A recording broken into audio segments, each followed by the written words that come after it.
My name is Riley Thompson. Names changed for obvious reasons. 32 now, but this started when I was 27 in 2020. I lived in a mid-sized city in Ohio. Think Columbus outskirts, good schools, affordable houses, the kind of place where people stay forever, unless corporate transfers them.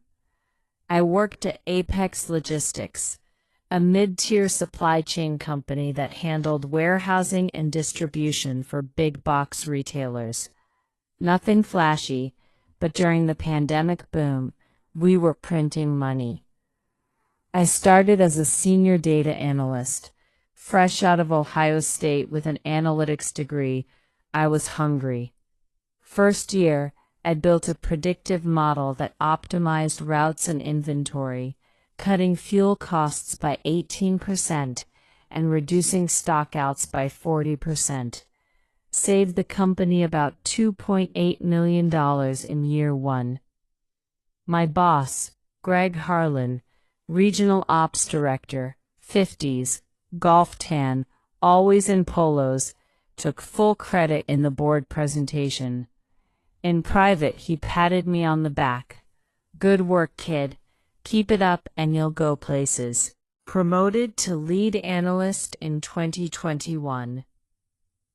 Built an AI-driven forecasting tool using basic Python ML libraries we had access to that predicted demand spikes during holidays and supply disruptions. Another $4.1 million saved in 2022. Greg got another bonus. I got a 4% raise and a team player mug. Then 2023 hit. Layoffs wave from the parent company, a big conglomerate that bought us in 2022. Greg was under pressure to cut headcount. He started targeting high-maintenance people, anyone who questioned processes or asked for better tools. I wasn't quiet. I emailed him data showing how understaffing the analytics team would cost more long-term. He replied, "Focus on your role, Riley. Not everyone needs to be a hero." The breaking point. A major client, big retailer, threatened to pull $15 million annual contract because of repeated delivery delays. I stayed up 72 hours straight, reran models, identified the bottleneck, outdated warehouse zoning. Implemented in 2 weeks. Clients stayed. We avoided penalties. Greg presented it as his leadership. I congratulated the team in our Slack channel. Greg DM'd me. "Tone it down. This isn't about you." A month later, performance review. He docked me for attitude issues and not being a cultural fit. Denied promotion. I pushed back in the meeting. "Greg, I've delivered millions in savings. What attitude?" He leaned back. "You're too aggressive. Questioning management. We need team players, not cowboys. Consider this a warning." I documented it. Started saving every email, Slack message, meeting notes. Built a folder. Greg Evidence. Quietly updated my LinkedIn. Started networking. 2024. More layoffs. Greg targeted me next. Called me into HR. "We're restructuring. Your position is eliminated. No severance beyond legal minimum." I was escorted out same day. Humiliating. One said, "Greg bragged in the manager chat. One less headache." I was furious but smart. Used unemployment to upskill. Got AWS certs, advanced Python ML courses. Landed freelance gigs analyzing supply chains for smaller firms. By late 2024, I had a side business. Riley Analytics Consulting. First client, a competitor to Apex. Paid well. 2025. The parent company spun off underperforming divisions to cut debt. Apex Logistics Midwest was one. Aging warehouses, high turnover, losing clients. They put it up for sale quietly. Asking price, $8.5 million, valued at $25 million pre-pandemic. I watched the listing. I'd saved contacts from my time there. Vendors, ex-colleagues, even a few disgruntled managers. Quietly formed an LLC. Partnered with a private equity guy I'd networked with. He loved the irony. We pooled funds, got a small business loan backed by my consulting revenue and his connections. Offer submitted. $4.2 million cash, contingent on due diligence. They bit. Desperate. Closed in June 2025.